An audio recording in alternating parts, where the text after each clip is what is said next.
All right, everyone, this is Carol. I'm wondering if anyone can hear me. Carol, this is Michael Thompson. I can hear you loud and clear. Okay, I'm thinking that perhaps the audio issue may have been on my end. If I could get some feedback, has anyone heard my introduction? No, we didn't hear it. No, it was completely silent. Okay. All right, and let's hear from Tim. Tim, are you with us?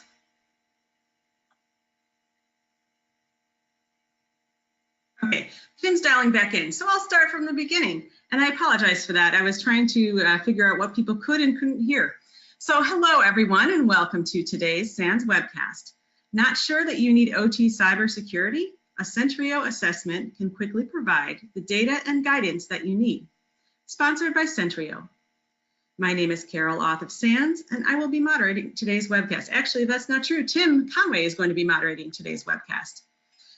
Today's featured speakers are, as I said, Tim Conway, Technical Director, ICS and SCADA Programs at SANS, Michael Thompson, Chief Engineering and Technology Officer, AWC Inc., and Bob Foley, Vice President of North America for Sentryo.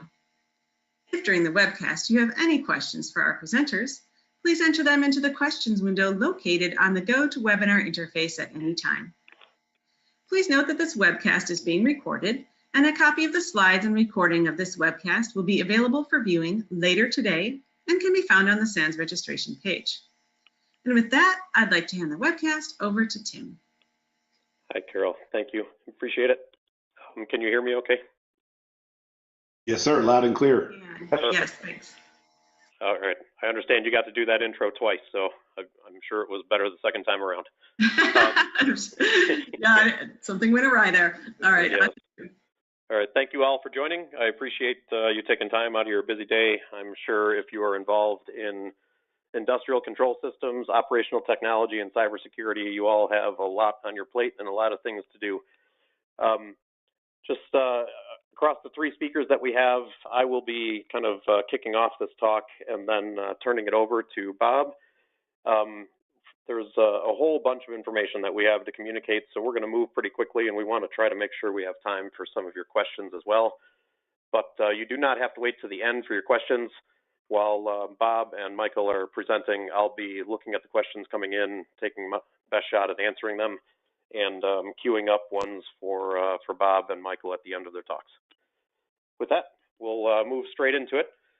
Some of the areas as I looked through the Sentryo product, some of their capabilities, kind of current challenges within industrial control system space, and some of the things that I hear from our students in our classes that they're looking for solutions, they're looking for answers on some very specific items. I've kind of looked at these trends across this space, and as many of you are aware, in kind of our plant floor environments and in our field environments, we're starting to add more and more and more cyber-enabled devices within our operational technology space that is absolutely providing additional visibility, additional capability on the operational side, and providing great benefit, but specifically just from a cybersecurity perspective, that is also adding some new risk and some new vulnerabilities to manage and some new attack vectors to be aware of. So kind of that top row where you're seeing kind of this trend moving more into a risk trend of things to be concerned about. The additional and growing cyber-enabled OT devices is something that you definitely want to be tracking in your organizations and be aware of. Right below that, kind of as we add more systems and we interconnect those systems and they become interdependent to each other, again, that is adding complexity to these environments, but it's also adding some great capability where now you have visibility from multiple geographies, multiple buildings, multiple facilities, so people can do some analytics and some performance tuning, as well as some dispatch in some types of sectors, and reporting and additional kind of financial analysis. But having that interconnectedness outside of that traditional plant floor or outside of the traditional OT environment is also kind of moving you to the right in additional risks that you need to be aware of and managing. This third row, whether you're working directly in a regulatory space or you are an IT or an OT professional, This is becoming something that is hard to escape, whether you work directly with the regulation or with compliance or with audits, or you are a practitioner that is performing tasks that are required by the various standards and regulations depending on what geography you're in. You are finding that the level of care and the level of performance is only increasing every day, every minute on what you need to do and how well you need to do it. And in some regulatory environments like NERC-CIP, it is something that you need to do continuously and in a way where you have zero deficiencies. As soon as there is some level of miss or some level of an issue, you have compliance problems to report. So that is absolutely a trend that is continuing to move from a regulatory risk perspective. But the idea behind those regulations is to move up your cyber capabilities so that you're trying to counter the other risks on this table with the initial OT devices, the additional interdependence and interconnectedness. Those individual controls and standards frameworks are trying to mitigate some of those growing risks, but definitely the regulatory risk is on the rise. Over my career and kind of in the last 5 years, this item here, this targeted industrial control system cyber attack risk, that is something that a decade ago we used to talk about, and we'd look to IT specific attacks, and we'd talk about how they could be pointed towards and impact operational technologies and industrial control system environments. And over the last 5 years specifically, we've really seen a sharp increase in legitimate events that have happened that are public knowledge and case studies to go out and do analysis of and lessons learned for individual asset owners and operators to see that this is a growing risk area, and system architectures and asset management really need to be focused on so you can begin to manage this and mitigate it.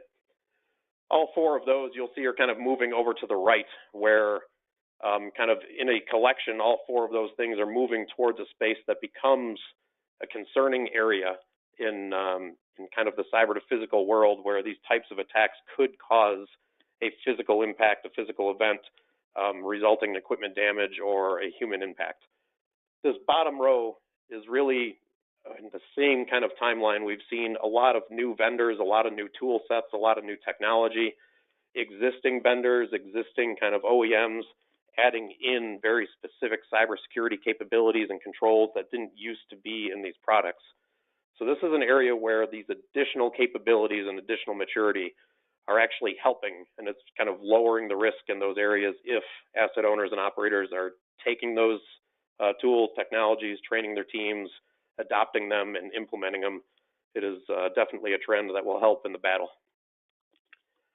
As we talk about additional controls and some of these things to manage the risk and mitigate, one of the great frameworks that a number of people would be familiar with is kind of the CIS 20 critical controls.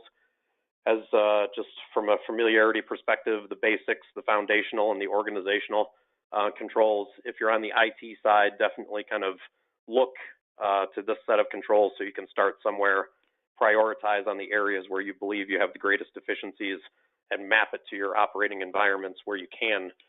In an effort to kind of help move down that path, consider these controls and then consider kind of your environments that you're operating in. Certainly the way they're organized now across the basic, the foundational, and the organization, you would absolutely kind of look to those in that order. If you're at the top of this organization or this network architecture, from the external networks, business environments, and corporate environments, starting with the basic, moving down into the foundation, and ultimately looking into the organizational controls. That is kind of the approach you would want to take. Similarly, in the DMZ section of this network architecture, as you move down into the supervisory controls, and that's what we're going to be focusing on for this webcast, you may want to mix and match some of these basic CIS controls, some of the foundational controls in the organization, or you'll even see that various standards frameworks have already done that, where they've taken the things that really matter within an operational technology environment. And that's where you'll see some of those regulations and standards kind of in the supervisory control element, where you need to really, really focus on the things that have the greatest impact to the operating environment from a real-time perspective. and could potentially cause some level of operational effect. Moving down into these various control elements and the industrial control systems, industrial control protocols, the various types of communication infrastructure, and down into the sensor and actuator level, you're really getting to a point where there's still kind of a lack of visibility from a network perspective, a lack of visibility for what types of assets you own and how you're managing them and how you operate. So some of these standards and some of these frameworks and some of these controls, in a lot of cases, the requirements or the guidance works sort of well within the supervisory control element level. And as you move down into the control element and the sensor and actuator levels, you're really looking for tools and technology and capabilities that will assist you in improving your security, improving your visibility, and performing some asset management down in that space. As we kind of look to a map that we talk about quite often within operational technology asset owner environments, we say if you have kind of $1 to spend on cybersecurity, or hopefully $1 million to spend on cybersecurity, where should you prioritize it? We would generally tend to focus on two key areas from a workforce perspective and knowing your assets, knowing the hardware, knowing the software, and understanding the configuration. Those two elements, if you're doing them well across your operational technology environment, you are definitely putting yourself in a position where if there was a successful attack, you would have the best chance of minimizing the effect of that successful attack. As you continue to move to the right on this scale, you're moving down a path of trying to prevent as many kind of common types of attack or non-targeted attacks, but ultimately all the way to the right, if you're competing against a well-funded, capable adversary that is targeting your organization and they do have a successful attack, ultimately you will be relying on your recover capabilities and your restoration capabilities. But all of these things are built on your people knowing their tools, knowing their technology, being knowledgeable in the space, and knowing what assets, hardware, software, and current configurations that they are trying to recover to.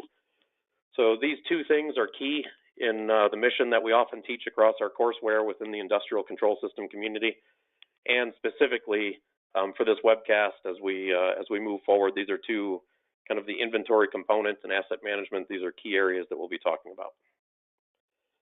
The last slide that I'll cover before I turn this over to Bob is kind of an effort where we've worked through the 20 critical controls. If you were only focused on kind of an OT environment, how would you prioritize those?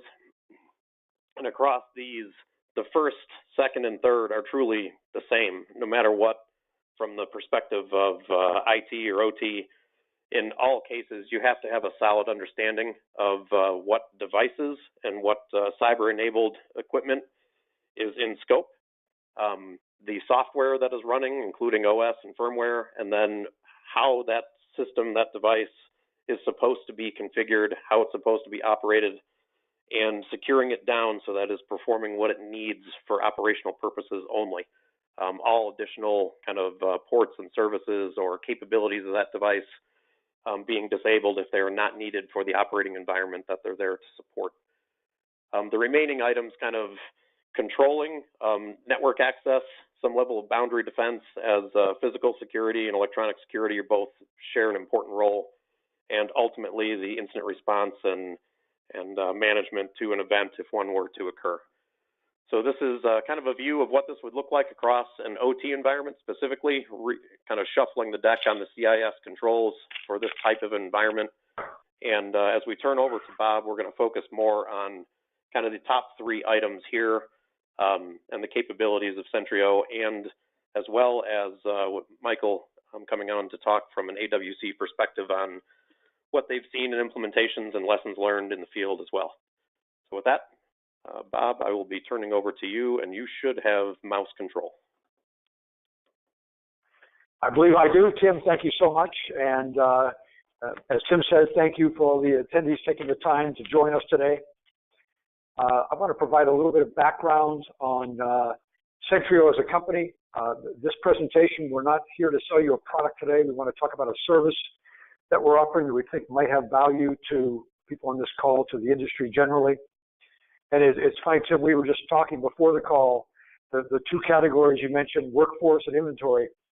There was an article in the Wall Street Journal on Saturday where between IT and OT cybersecurity, there are currently 300,000 plus job openings in the United States, plus God knows in the rest of the world. I can't help with workforce. Sorry, but those of you who are in this area, you're in a hot area, so more power to you. We certainly can talk about the inventory asset part of it. So I'm with a company called Sentryo. We have and continue to be an innovative leader in the emerging OT cybersecurity market. Founded in 2014, offices in the U.S. and in Europe. Through partners, we have a presence throughout the world, protecting hundreds of thousands of industrial devices. We were selected by Gartner as their OT vendor in 2018, which we're always glad to get those kind of accolades. So our mission statement is to help industrial organizations with continuity, resilience, and safety of their operations by protecting their ICS systems against cyber risks. As an offshoot of that, not only are we protecting against cyber risk, but we generally are also protecting against things like somebody doing PLC programming who is overtired, undertrained, or malicious. So there are other benefits in addition to the cyber protection for solutions like what we'll talk about today. And we sell ICS supervision around the world successfully. The focus of this webinar is a service option, but it is important to point out that this service offering is based on an innovative category-leading product. So we're compatible with all major OT platforms. Most of you on the call would know that these are proprietary in the OT space versus IP-based in the IT security space. We have significant partnership with companies like AWC, who's joining us on this call, Thales, PwC, Schneider. We have a very, very strong partnership with Siemens. In fact, if you buy the Siemens anomaly detection product from their catalog, that's our product, white labeled by them.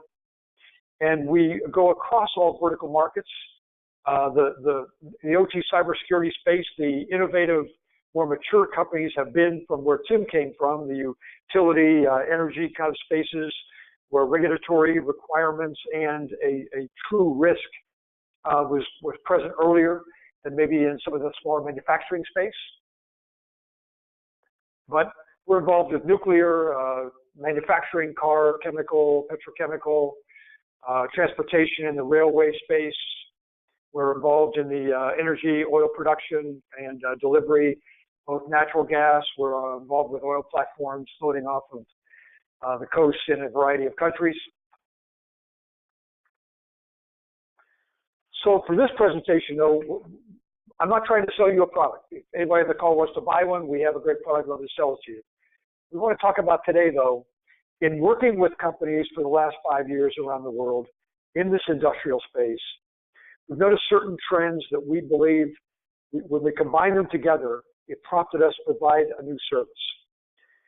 I'm sure, depending on where you are in terms of your evaluating, looking at, and implementing OT cybersecurity, you hear messages in the trade press and the industry, regulatory bodies, the government, depending on what industry you're in, that your industrial environment's at risk and you better do something about it. In many cases, there have been you've had an attack of some kind. If you ask Norsk Hydro, who just had to state that they were going to have a $52 million quarterly loss, they're one of the leaders in aluminum production, their upper management is very concerned about OT cybersecurity. So we're seeing a lot of pressure in organizations down to the plant industrial level saying, what are we doing about industrial cybersecurity? But where do you start? One more thing I'd mention aside, I'm not sure Tim may agree with this. I also see an acceleration issue that's hitting us hard in the OT space, and that is, in the IT space, the evolution of protections kind of came along with the evolution of attacks. There was kind of almost a parody. You blow up something with dynamite, and I come back with plastic explosive, because you build a bigger safe. In the OT world, all of a sudden, we're connecting using industrial environments, and the IT cyber attacks that were used against the IT world, developed over the last 15 to 20 years, are now launched directly at that OT space, which is now connected. So we don't have the luxury of the startup that we had in the IT security space. So one challenge is you don't know what you don't know. You're getting pressure to do something. You suspect that you may have exposures, but what are those exposures? How do you know exactly what they are? How do you ask a budget or staff if you have no insight into what your risk exposure is? How do you gain visibility into your network risk posture? And of course, if the first thing is, as Tim mentioned, is an important aspect, understanding your assets, how do you start and get a handle on that? So what would you like to know? Through a survey of our customers, prospects, people in the industry, how many devices are on your industrial network? What are the granular details about each of these? And I know everyone we meet with, they have a spreadsheet of some kind because somebody walked around sometime in the last 2 or 3 years with a clipboard and they made notes on all the devices they had and what firmware version they were at the last time they checked, and vendor's name, project, TCP/IP addresses, etc. But is it current? Is it accurate? Most of our clients, before they use a technology like ours, would say no. What connects to what? Can I see this on some kind of logical map? Are there connections to the outside world? 100% of the time when we go into a customer site and do a POC or an install, we find devices that they didn't have registered. They may or may not have known they existed. And they find connections between devices and internally, between zones internally and externally they didn't know existed. Are there vulnerabilities and weak spots? If we talk to the average customer we're talking about doing a project with, can you give me a list of where you are with firmware and which devices need updates right now? They almost never would have that right in front of them. So as Tim mentioned, you can't control your risk without visibility. You know, what device is at this IP address? Typical weaknesses. Everybody's using default credentials that came out of the box. Somebody's making DNS queries in Russia, et cetera. People are, what, 30–40% of organizations we talk to are still using XP. Security patches aren't installed, et cetera. So the other question is, where do I start? What is my next step? You know, typical next step is maybe bring in a big security company, bring in a big consulting company, bring in a team of people, live on site for 3 months, quite expensive, very resource intensive, both on their side and your side.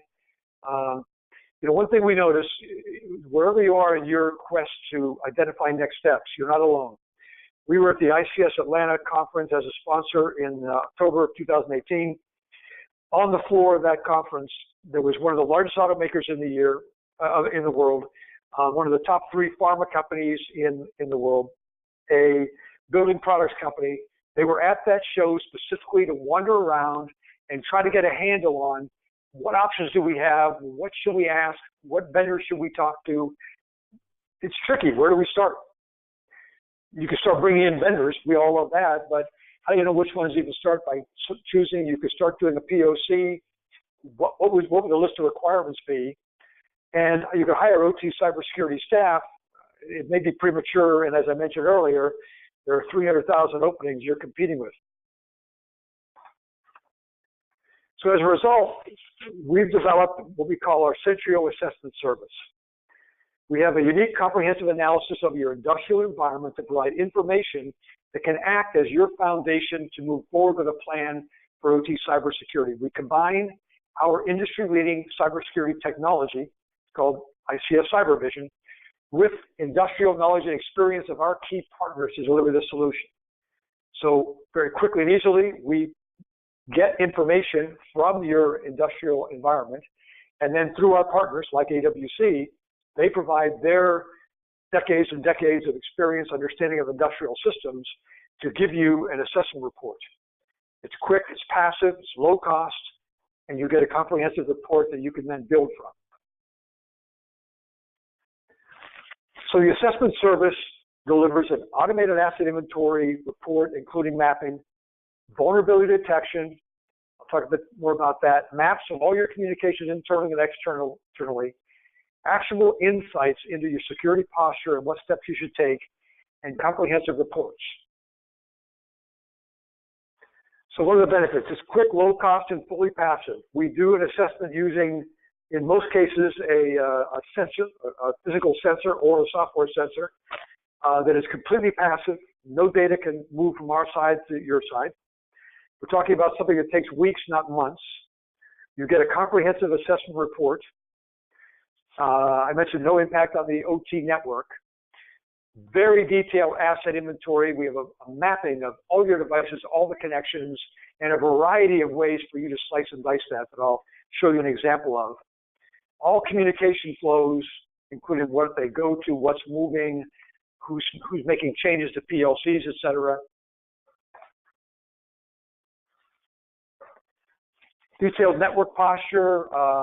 We have a team of people, and it's growing. We're actually selling that as a service now to various government agencies and things. Their job is to understand what vulnerabilities your systems might have. And they have a database of that based on Siemens firmware requirements or Rockwell's firmware requirements and updates, and also known CV vulnerabilities. And we can match those. So a typical, we're going to do a POC, medium-sized plant. At the end of that POC, we'll come back to the client and go, okay, we found 18 devices with an aggregate of 185 vulnerabilities that need to be looked at and then prioritized in terms of how you're going to deal with them. There are multiple engagement options. What we're talking about here primarily is a one-time assessment. AWC comes in, using our tool and their experience, builds a report. But for example, there's an AWC client right now they're doing this for. They want to do an assessment now. And now they're oil rigs, so they've got their own set of unique challenges, like how do I get there? I've got to jump on a helicopter. I've got to go out to the rig. I do a scan, come back and do the analysis. In their case, they want to do a follow-up next year and then compare changes from what they learned this year and the fixes they've done and the changes they've done, compare that a year. Then their goal is to move that to monthly and then move it to real time. So we can do it at an interval. You can be one time and you'll learn a lot from that, or you can do it at some interval basis. Obviously, over time, in many people's cases, the goal is to do real-time monitoring of my industrial environment. That's up to you. What we're talking about here, though, is getting that baseline information initially, and you can decide how to build a plan going forward from that. We talk to a lot of clients who, you know, we have a client we're working with now rolling out. They have 102 plants. And we have this vision of, okay, put our stuff in and monitor everything real time. And the head of that project came back to me and said, you know, Bob, if I could scan every plant once a month right now, that would give me such a huge advantage over where I am. We can move to real time sometime down the road. So there's, you know, the vision for how you want to do all these things. Then there's the practical reality of what can you do today to give yourself more value. So a one-time assessment is what we're primarily talking about today, but I wanted to make sure you knew there were some other options. It's important to point out that we have a wonderful tool, but that tool needs to be applied by experienced experts. Partners of ours like Thales and PwC, A Solutions, Orange, and AWC, one of our strongest partnerships here in North America. They've been in the industrial automation control system industry for 54 years. They're one of the world's largest, maybe the world's largest Siemens local business partner. They have 400 dedicated technical resources, and they're a trusted resource in oil and gas, especially chemical, pulp and paper, water treatment, biotech, pharma, and more. 10,000 active customers with a variety of skill sets that can bring real value to the information that our product allows them to analyze. So I wanted to give you some examples of, okay, so we do our assessment, we put our sensor on your industrial network. What do we learn from passively looking at network traffic and bring that back? What do we learn from that? And I want you, this is just a grain of sand in a beach of data. But I want to give you a sampling of the kind of information AWC will have to generate a report for you. So our system automatically maps all industrial communication flows and assets. So we identify all relationships between assets. We view the IP and OT traffic, so we understand the proprietary protocols of all the major and many of the minor device suppliers to whatever industry you're in. We obviously can quickly spot anomalies and malfunctions, connections that shouldn't be happening, and we can look at this information over a period of time. It could be a very short data capture, or it could be multiple days, depending on what we're trying to accomplish. It's also important to point out that we have a lot of clients with a lot of devices. If you look at the map on the left, that's not going to be very helpful at first glance. We use AI to convert that data we've gathered into the logical connections of devices and groupings of devices. Then we have some other tools we use, and with AWC Experience, we can put those into the exact groupings that your organization requires them to be in, and actually apply the names you would apply to them. So, you know, if it's winding station number 7, we can call that grouping wire station number 7. We also have a variety of what we call presets, ways for you to view that data in either one of our out-of-the-box options or your own custom options. So maybe you want to see only the Siemens devices. Maybe you want to see only PC type devices. Maybe you only want to see controllers. You can do all kinds of slicing and dicing on that data. So you see the view of that data that's important for you or important for one of your teams you have, so they can look at the data that's important to them. So AWC can slice and dice that and present it to you as part of their report in a way that brings you real value.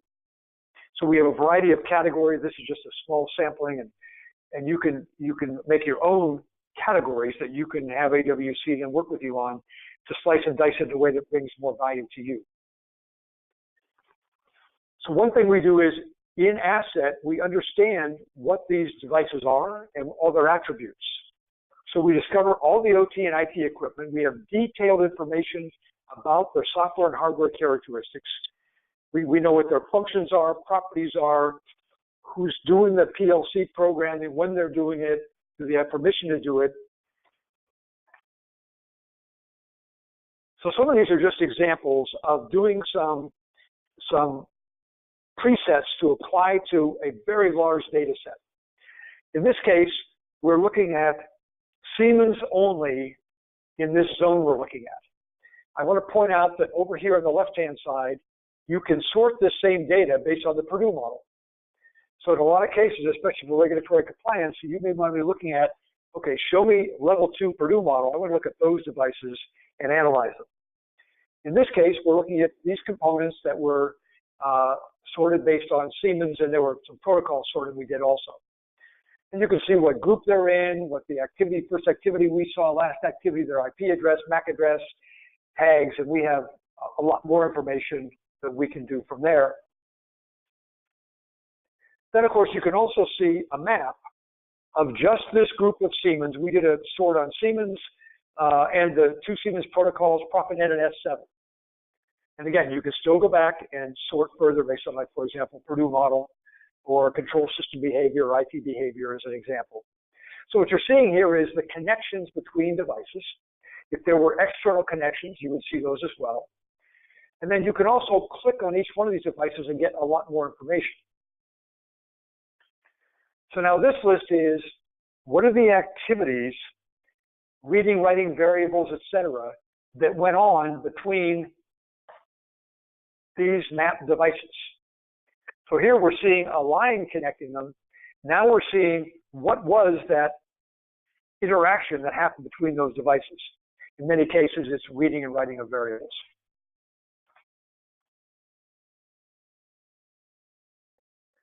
Now, in this case, what we've done is we've gone to this one device, this PLC S7400. And on the right, you can see some of the detail that we can provide on this device. And again, in this presentation, our limited time, I can only show you part of this, but we can look at flows, we can look at events, we can look at vulnerabilities in great detail, when would start CPU, stop CPU, etc. And if I click here for this detail, then I'll go down to the details on this device with things, for example, like model name, the full version, hardware version, serial number, IP address, firmware version, etc.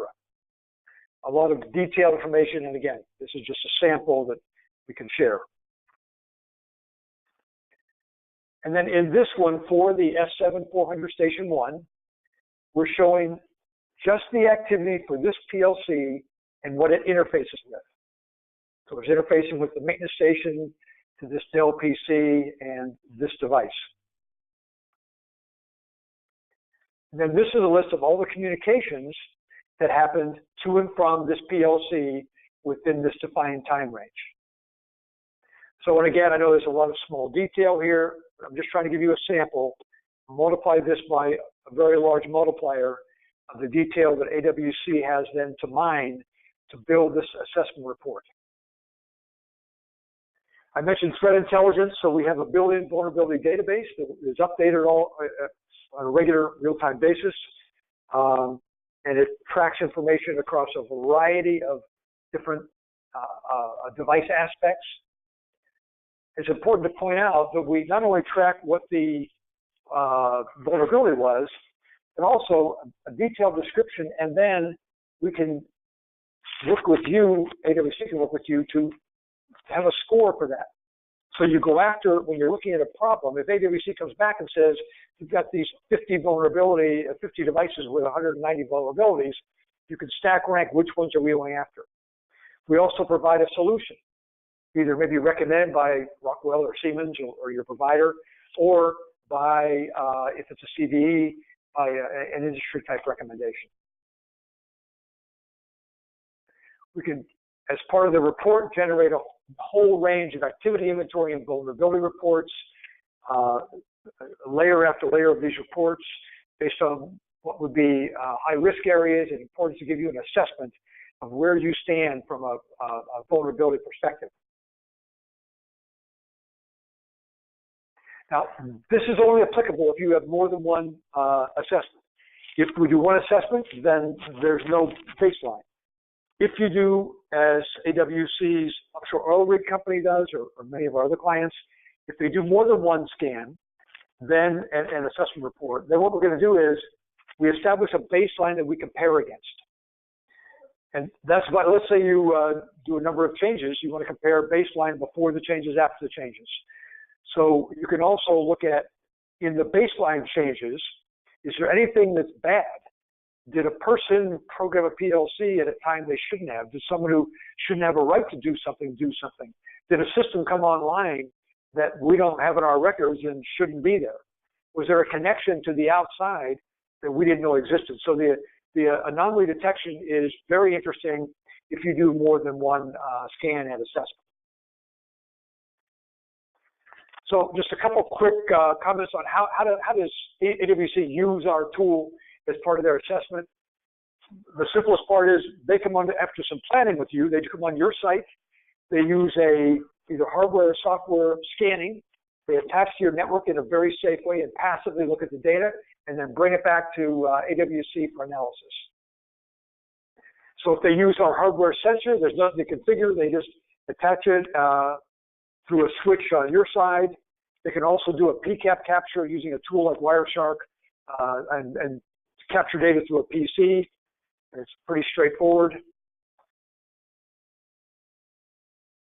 If you are using a hardware sensor, we provide, AWC has in stock a variety of sensors that they can bring in, a Sensor 7. This is attractive because it has a data diode which absolutely guarantees nothing can move from our side, the AWC side, onto your network. We also can run our sensor app on a variety of other industry devices you may already have, or as we mentioned, you can run it as a application on a PC. You do deep packet inspection, and we have the flexibility where AWC can come to the appropriate place in your industrial network environment to attach in one or more places on your network to gather the data they need for the report. And here's just a quick example of where we could attach a Sensor 7 right here on your network, or we could do one down here at the PLC level. You can attach in a variety of places. The key is, can we see the parts of your industrial network that are important for you to have as part of the assessment? So that's kind of background on the tool that we're suggesting that AWC use with you for this analysis.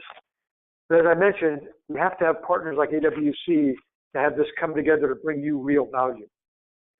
So I want to thank Michael Thompson for joining us today from AWC, so he can tell us more about how AWC is using and would use our tool along with their experience and expertise to provide you actionable insight into your industrial environment. So Michael, if you don't mind. No problem.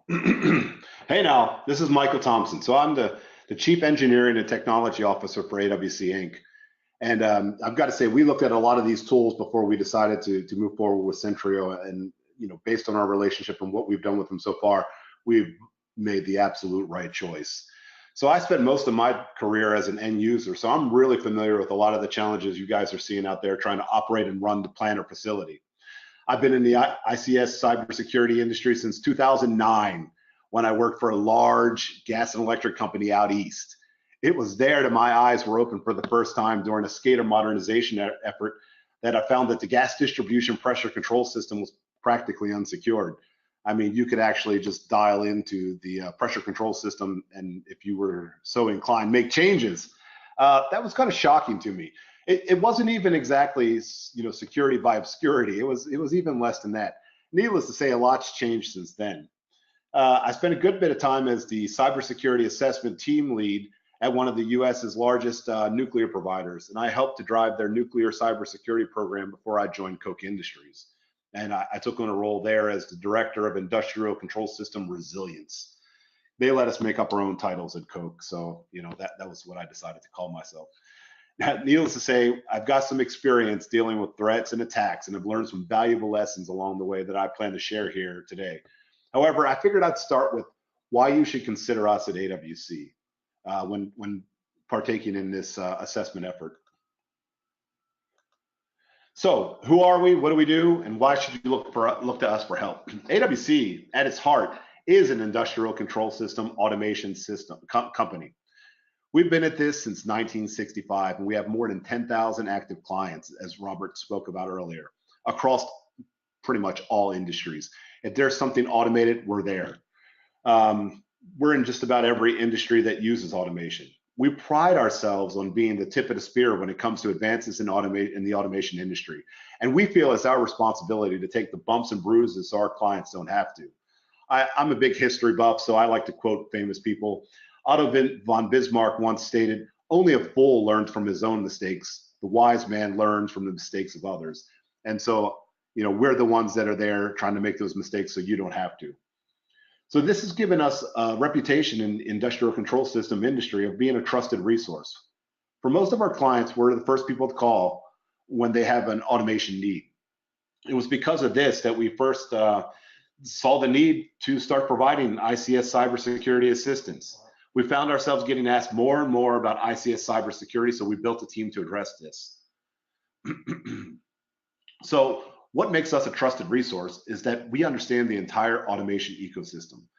The Germans, they're real good with words that have no English translation. And one that I particularly love is the word Weltanschauung. And it's basically a comprehensive conception or apprehension of the world, especially from a specific point of view. We thoroughly understand the ICS landscape. It's what we do. It's in our DNA. We aren't IT guys that picked up ICS skills. Don't get me wrong, there's nothing wrong with that. It's just not who we are.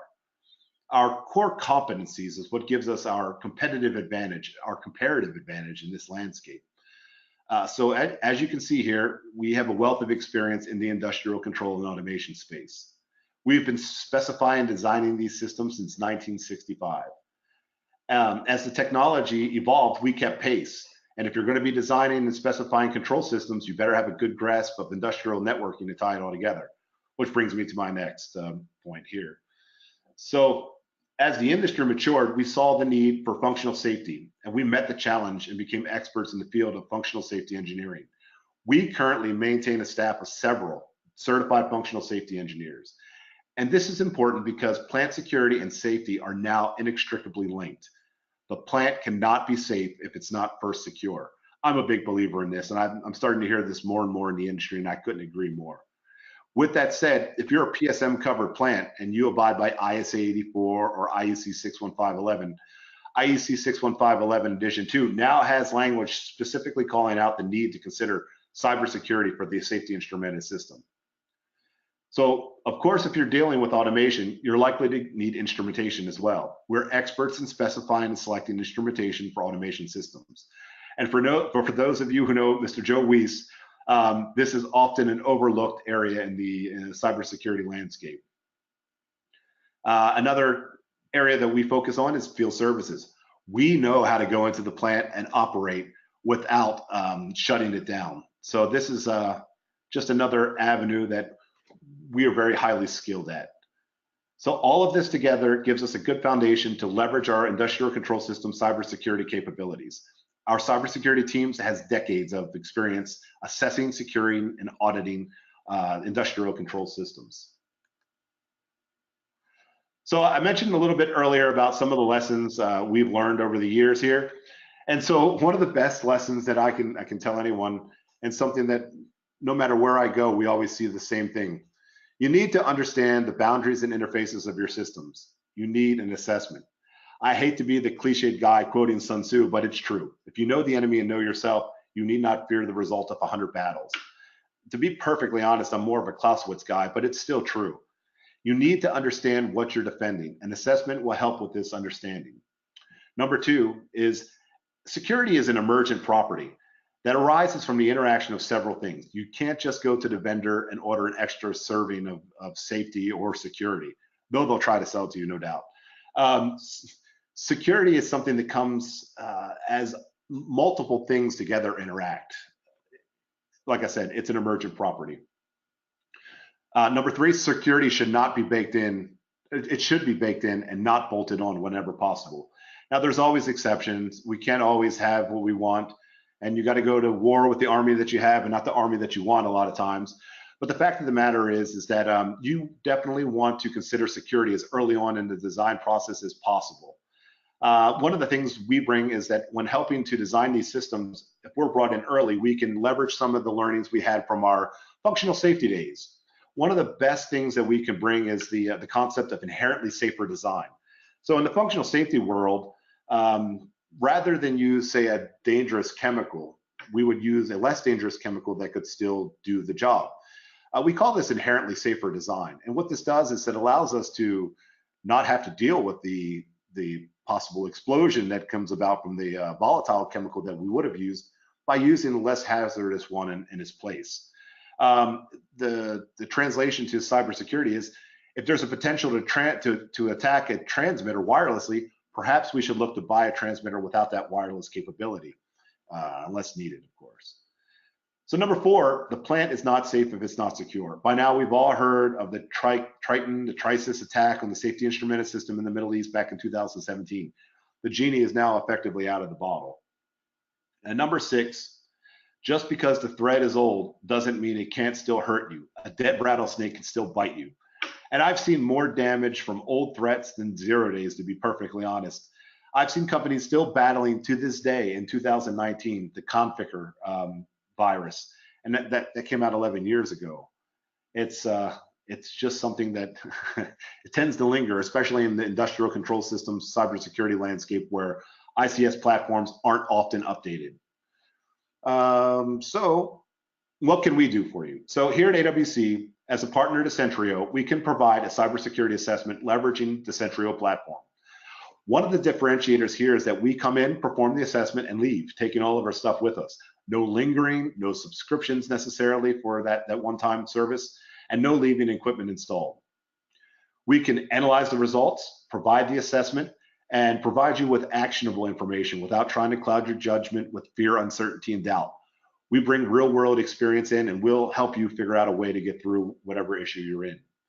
If vulnerabilities are found, we can help with your team to provide practical advice to help you better secure your plant.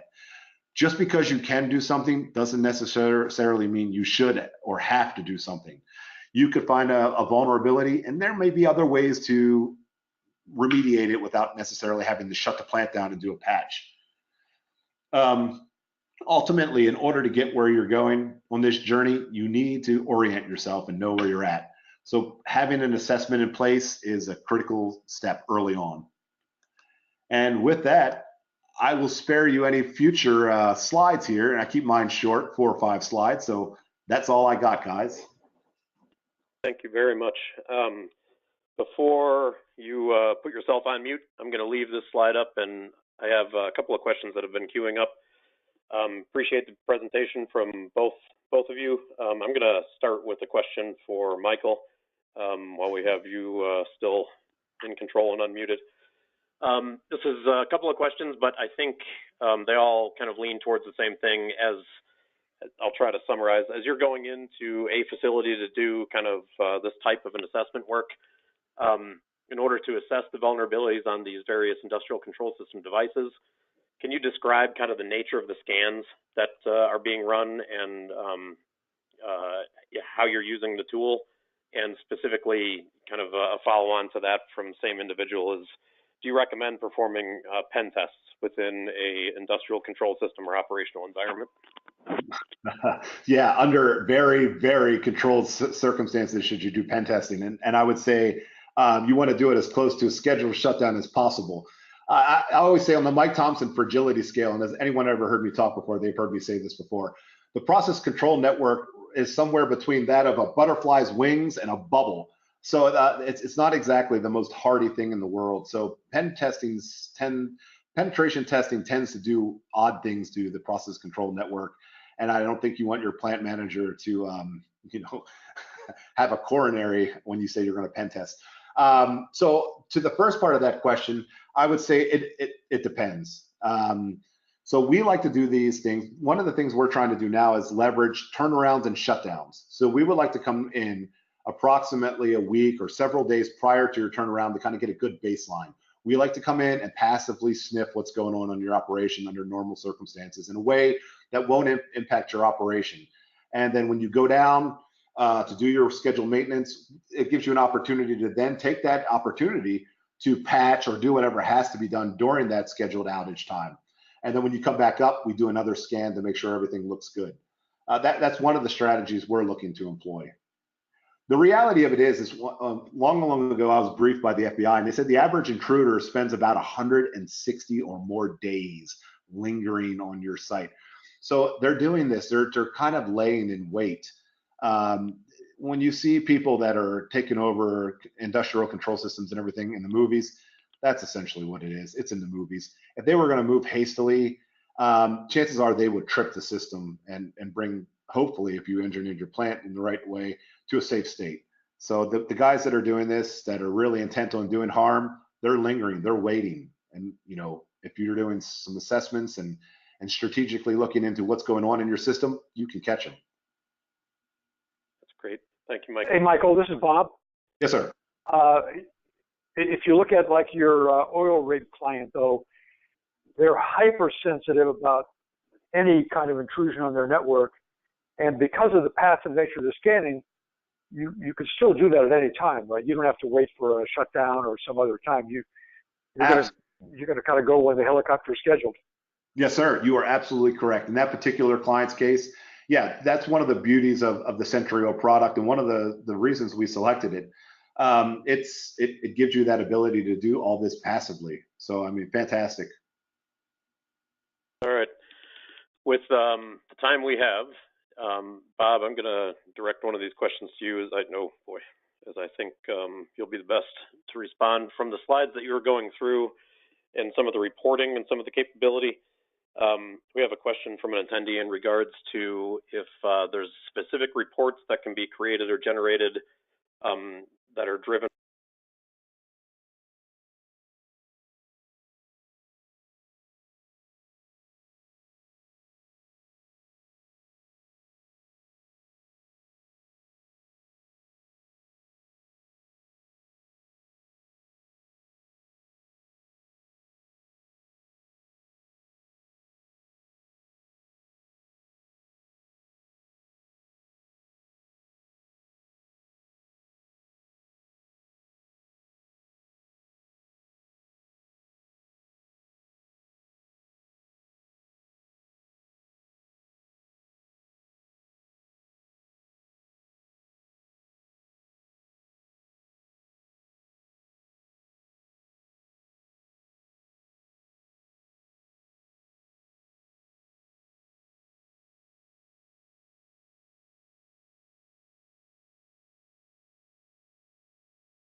Yes. So the product supports out of the box the most major SIM on the market. So QRadar, Splunk, ArcSight are supported. We even have a template for QRadar specifically. And also we have a REST API allowing the product to connect with an inventory asset product like ServiceNow. Okay, I think we're going to have to stop there, and I'll turn this back over to Carol, but I just want to thank all the attendees, the presenters, and even the last gentleman who was brought in and didn't get didn't get announced. We appreciate everybody's help. And we apologize for the audio problems. Carol, are you still there? Thank you. Yes, I am. Thanks, Tim. I did receive an alert from GoToWebinar that there's audio issues across the board. Thank you so much, Tim, Michael, and Bob, and Face for your great presentation, and to Sentryo for sponsoring this webcast, which helps bring this content to the SANS community. To our audience, we greatly appreciate you listening in.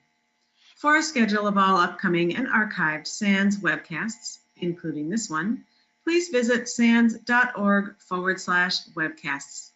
Until next time, take care, and we hope to have you back again for the next SANS webcast.